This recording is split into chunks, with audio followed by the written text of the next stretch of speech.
Hello, good morning, warm welcome. It is time for decoding of the ET Wealth newspaper, and today we have an interesting article on a very important relationship in our life, our relationship with our spouse.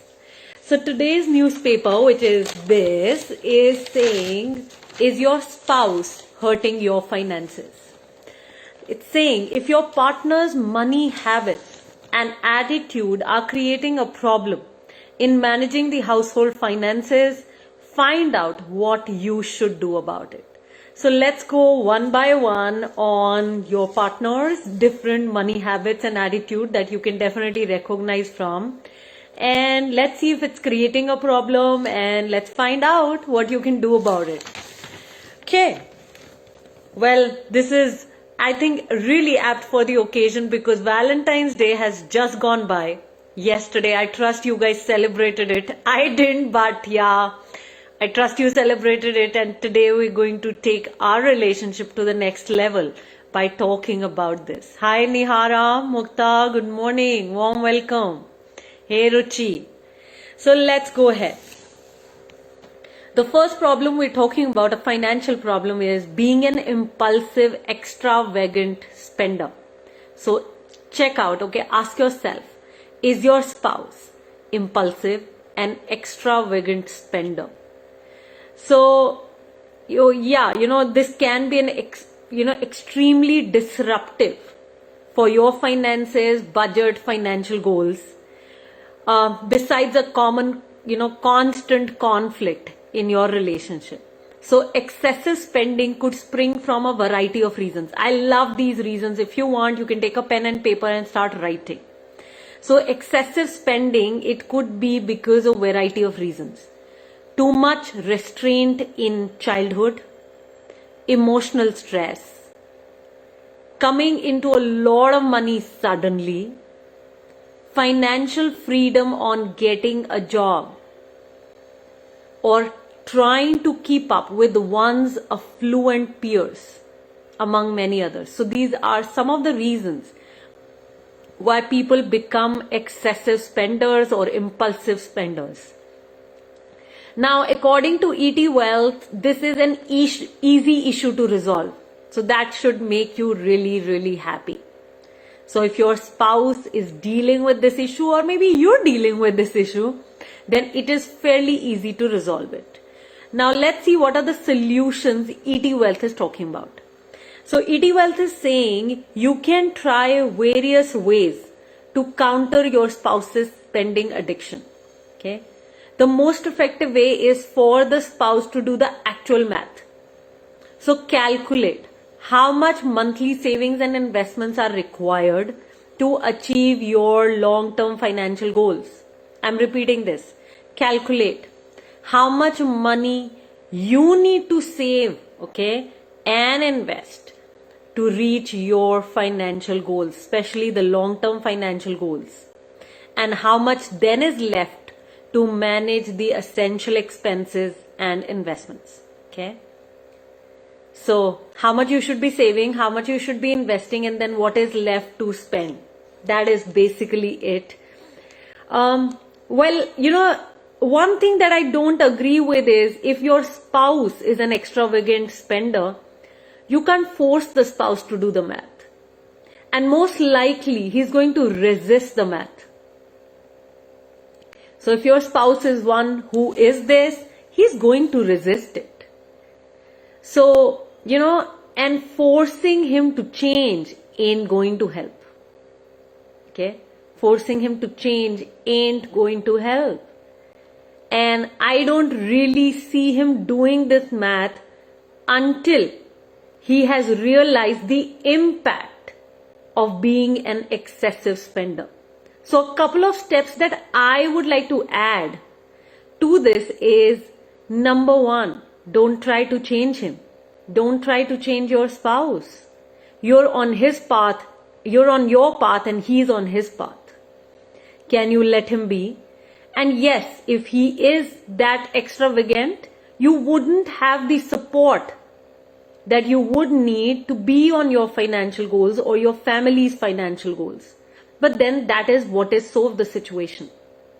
until he can realize the impact of who he is, the identity he's built, nothing can change. So I really don't think you need to force him or even, kind of fight with him, because if you relate to him as an extravagant spender, you're going to look at him in a certain way. The quality of the relationship then is in a certain way. So I would invite you to actually stay away from proposing. You got to follow your path. Maybe just by seeing you, he gets inspired to come on track with you. Maybe one day he can see the impact on his own of what he's creating. But till then, you got to follow your path.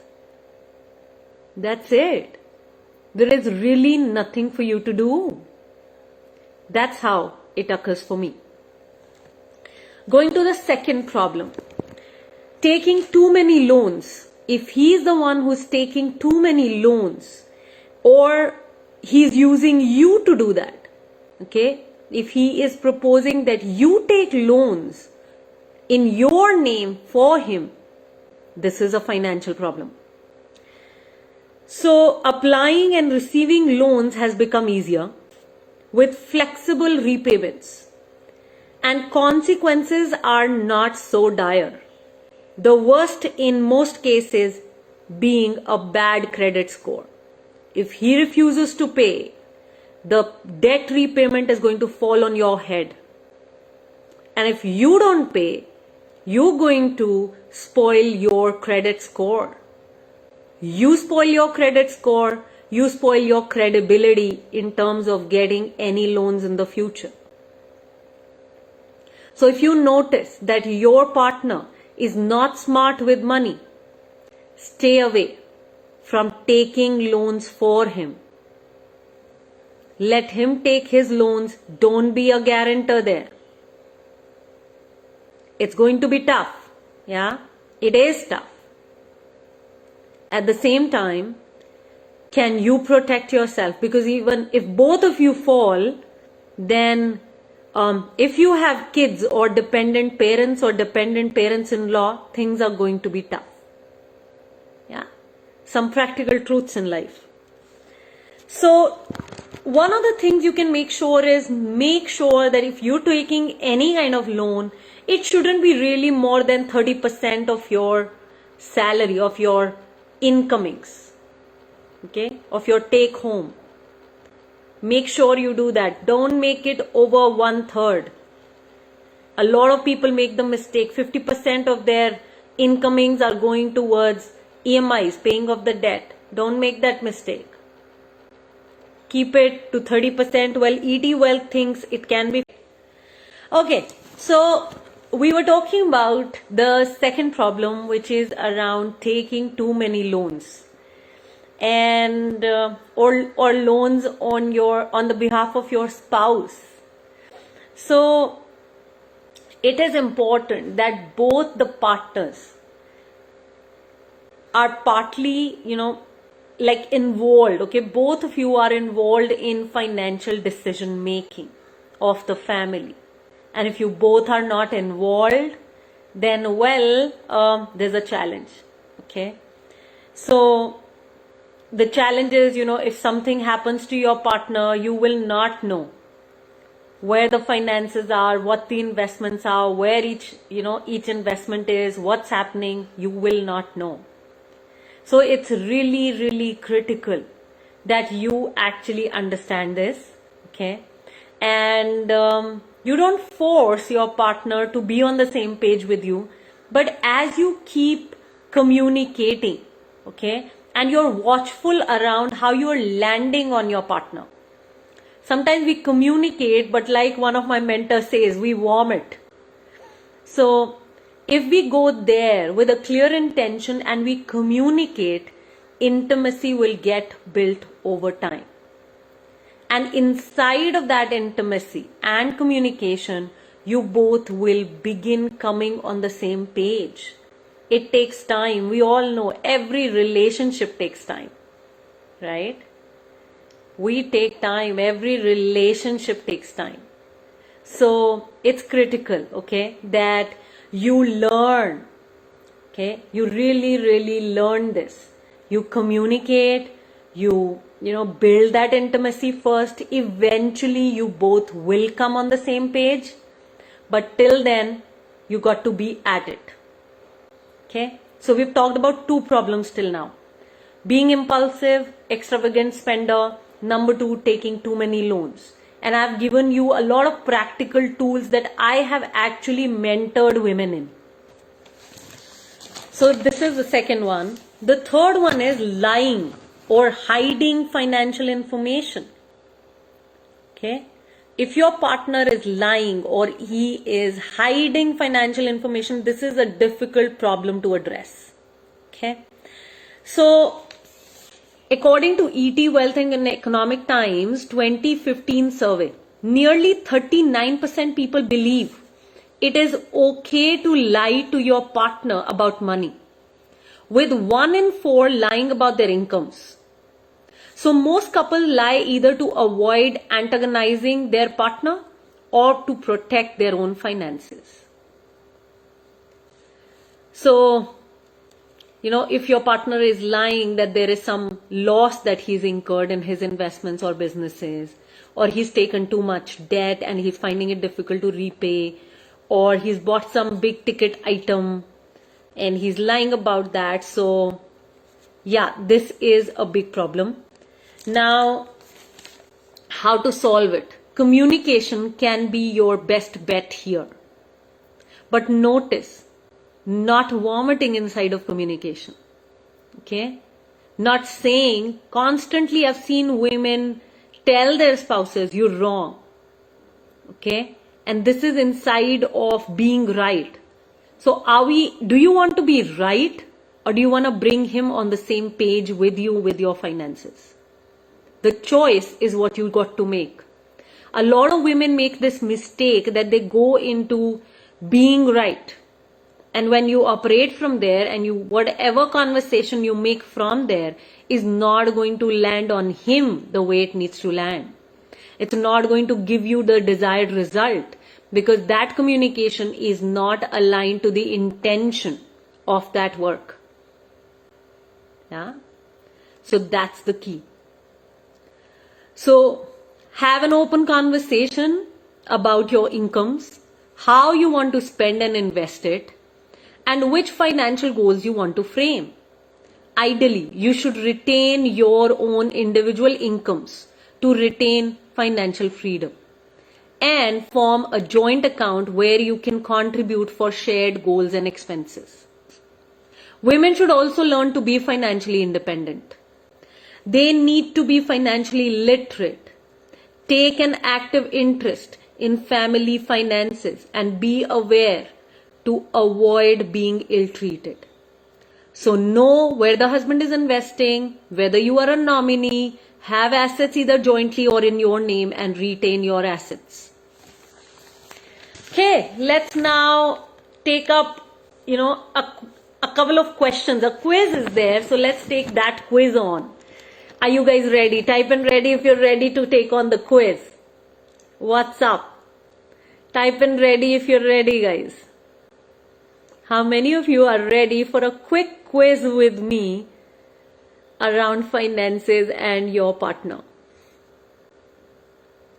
Ready, Sindhuri? Awesome. What about others? Got that, Usha? You're ready? Okay. What about others? Is everybody ready?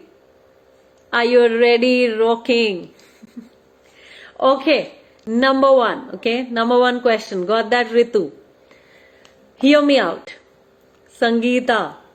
If you don't earn and shop for yourself with your spouse's money, what is his reaction? I'm repeating the question. So if you don't earn and shop for yourself with your spouse's money, what is his reaction? Number one, he appreciates your shopping choices. Number two, does he ask for bills to keep tab on the expenses? Number 3, does he lose temper and forbids you from shopping so much? So option 1 is, does he appreciate you? Does he ask you for bills? Number 2, to keep a tab on the expenses. And number 3, does he lose temper? Now this will also be about you. Because if you've been a careful spender throughout, he's only going to appreciate. So it is a lot to do with your financial habits. Yeah. Okay, got it. Sindhuri and Usha are saying he will be happy to give me more money. He's very broad-minded. Got it. So then, on that note, people who are saying A get 3 points. Okay, that's what ET Wealth is saying. You get 3 points. Now, second question. If both of you are earning money, how much does your spouse contribute towards household expenses? So if both of you are earning, how much is your spouse contributing towards the household expenses? Number 1, he doesn't contribute anything. Number 2, he contributes erratically. Number 3, he contributes 50% towards all expenses. Okay. Option 1, he doesn't contribute anything. Option 2, he contributes erratically. Number 3, he contributes 50% towards all expenses. Got that, Sindhuri? Sindhuri is saying we share 50% of the expenses. Got that, Sangeeta? 50% of the expenses. So all of you are saying we share 50-50. You get 3 points. People who are saying that the spouse is contributing erratically get 2 points. And the spouse who doesn't contribute anything gets 1 point. Okay. So Sukirti, you got your answer. Yeah. Okay. So keep collecting all the numbers, guys. Okay, that I'm saying. The next question. If you object to the partner's extravagant spending, how does he react? So if you object to the partner's extravagant spending, how does he react? Number 1, he tries to justify purchases. Number 2, he agrees that his buying affects the budget. Number 3, he violently resents your probing.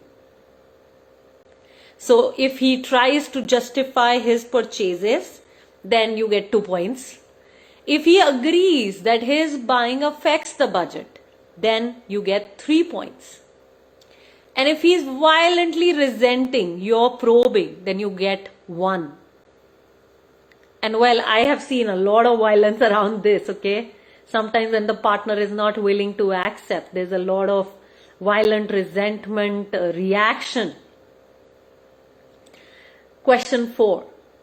If both are earning, what do you do with your income? Number 1, spouse forcibly takes all your income. Number 2, you keep half for your expenses. You contribute remaining to the household expenses. I'm repeating this. You keep half for your expenses and you contribute remaining to the household expenses. Number 3, you both put all the income in a joint account. So fourth question, you get 1 point if the spouse is forcibly taking all your income. You get 3 points if you keep half for your expenses and contribute remaining to the household expenses. You get 2 points if both put all the income in a joint account. Okay? Got it. Usha, Sangeeta, you gain 3. Sindhuri, he agrees. Okay. Arokya, 2. Got it. Sangeeta, you're not objecting your husband's spending. Brilliant. Got that, Ritu, number 2. Awesome. Next question. Does your spouse share all financial information with you? Number 1, yes, he shares all the information. If he does, then you get 3 points. Number 2, no, doesn't share any information at all. So then you get 1 point, okay?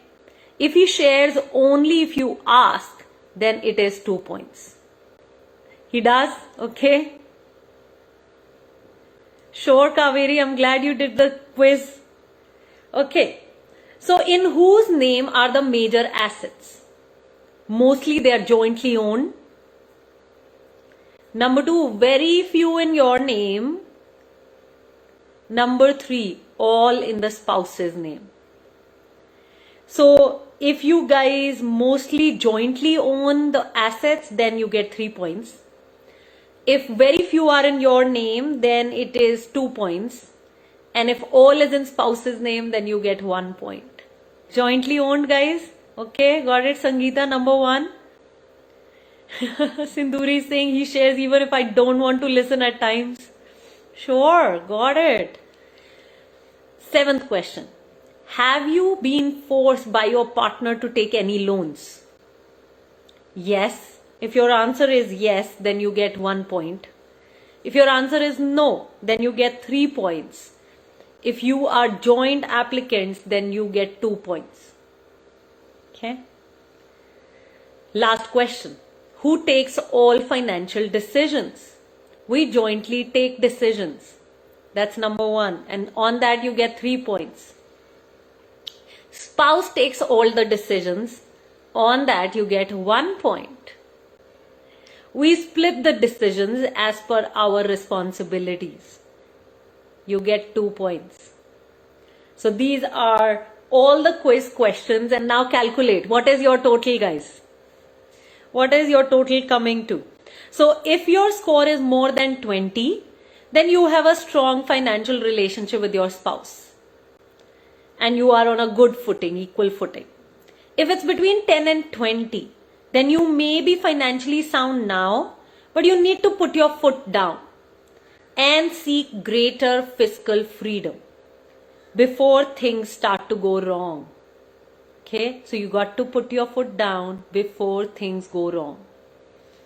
If your score is less than 10, then you're being financially abused and bullied and will not be able to sustain yourself if your marriage breaks down.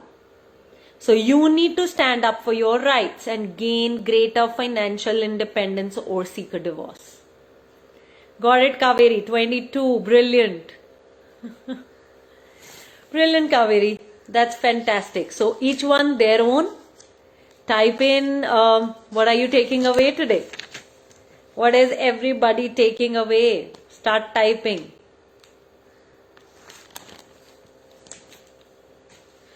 What are you getting, understanding? What are you learning?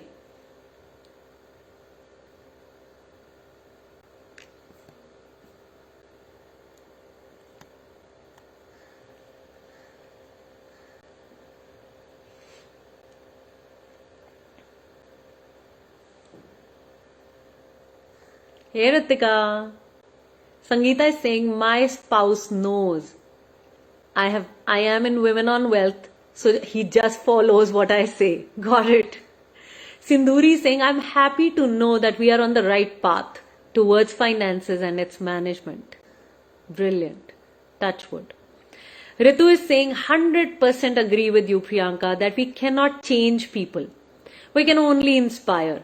It is important to wear our safety helmets and keep ourselves safe than getting into trouble in the name of relationships. Clear communication with respect saves us from so many issues. Brilliant, Ritu. I want to create this again. Ritu is saying we cannot change people.